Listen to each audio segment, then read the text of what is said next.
ngayong araw nga magluluto ako ng nilaga mga mare. Kaya naman inuna ko nga itong patatas at in-steel wool ko nga ito para naman talagang makasiguro ako na talagang malinis. At pagkatapos nga ibinabad ko nga muna sa tubig itong aking pata para nga naman matagkal sa pagkakayelo. At syempre pagkatapos ulit ginaya ko naman itong mga patatas, binalatan ko na nga muna ito at pagkatapos ay hiniwa ko nga lang ito sa dalawa. Nakailang pagkatapos na ako mga mare. Pero na-miss nyo ba mga mare itong boses kong palaborn? At medyo ngayon na nga lang din talaga ako nag-voice over dahil nga talagang tinatamad talaga ako. At sa katanayan nga ay talagang napakadami ko ang video na i-upload pero dahil nga tinatamad ako ay dun muna siya sa aking phone. At nang matapos nga ako sa aking mga ricado at sa mga gulay ay inumpisan ko namang hugasan itong pata na aking lulutuin. At bali hinugasan ko nga lang pala yun ng mga tigta-3 ulit para naman talagang makasiguro tayo na talagang malinis. At syempre agad-agad ko na nga binuksan itong ating lutuan dahil nga mapapalaban tayo sa matagal na pagpapakulo dahil nga mahirap magpalambot nitong ating pata. At bali hinintay ko nga lang palang magkatiyan at hinintay na lumabas yung sarili niyang mantika at hirap na hirap pa nga akong magbaliktad nitong patang ito dahil nga dumidikit. Ewan ko nga ba dito sa kawaling ito, non-stick daw pero bakit dumidikit? Lokal. At nung medyo nagbabrown-brown na nga ay naglagay nga lang ako ng kaunting patis para naman magkalasa ang ating karne at pagkatapos nga ay nilagay ko na ang sibuyas. At pagkatapos ay yung paminta naman ang kasunod kong inilagay. At hinalo ko nga lang yan ng bahagya para naman mapunta nga rin sa ibang parte ng karne yung ating pamintang inilagay. At kitang-kita nyo naman talagang nahihirapan ako sa paghahalo dahil nga dumidikit. At syempre pagkatapos ay naglagay naman ako ng 1 tabong tubig para nga naman tuluyan ko ng palambutin itong patang aking niluluto. At tinakpan ko nga lang pala ito para naman sa ganun ay mas madali siyang lumambot. At sa puntong ito nga ay kulong-kulo na nga ang aking nilulutong nilaga kaya naman naisipan kong lagyan din ito ng nor para naman mas maging masarap at mas malasa ang ating sabaw. At pagkatapos nga ay naglagay din pala ako ng kaunting magic sarap para talagang sarap na sarap. Charot!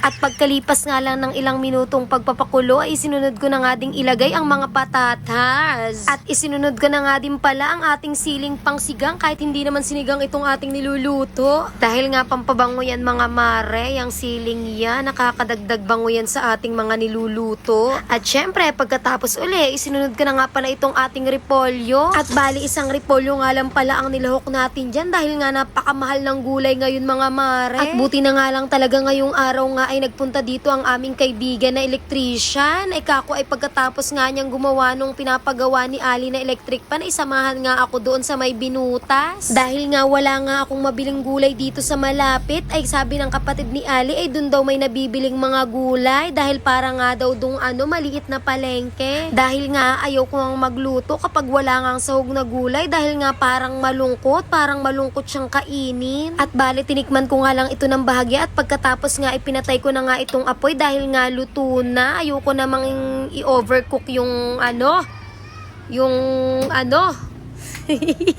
yung repolyo mga mare. At pagkatapos nga ay nagayak nga pala ako ng pagkain dyan dahil nga pinapadalan ko ng pagkain si Ali sa kanyang trabaho para naman hindi na nga siya doon bumili. At hindi nga din talaga kumakain yung babaeng yun pag hindi ko nga pinapadala ng pagkain. Kaya naman palagi ko siyang pinapadalahan kapag nagluluto ako para naman tumaba siya. At napakatagal nga talaga mag-antay dito ng tricycle. Kung minsan nga ay talagang kalahating oras ako nag-aantay para lang makapagpadala ng pagkain. At habang nag-aantay nga ako ay nakita nga ako ng kanyang anak at akala nga ay ako ang mami niya. At palagi nga talagang nalilito yan si Aksor kung sino nga sa amin dahil nga parehas kami ng damit dahil nga damit ni Ali yung sinusuot ko. Kaya naman sa sobrang inip ko sa pag-aantay ay kinuha ko nga muna si Aksor dahil nga nag-iiyak at akala nga ay ako ang ina niya. At dahil nga sobrang tagal na namin nag-aantay ng sasakyan ay inantok na nga itong batang ito. At sa wakas pagkalipas nga ng mga 48 years ay may dumaan na ng tricycle. At pagkatapos nga ay agad-agad na nga akong bumalik dito sa bahay at ako naman kako ay kakain dahil nga gutom na rin ako. At mag-isa na nga lang pala akong kumakain dyan dahil nga tapos na nga si Sainal kumain. Dahil habang nag-aantay nga ako ay sabi ko nga ay kumain na siya. At syempre kapag nilaga ang ulam meron tayong patis at sili. with calamansi. Sarap. At ayun na nga mga mare, kain po tayo. Sana masarap ang ulam nyo.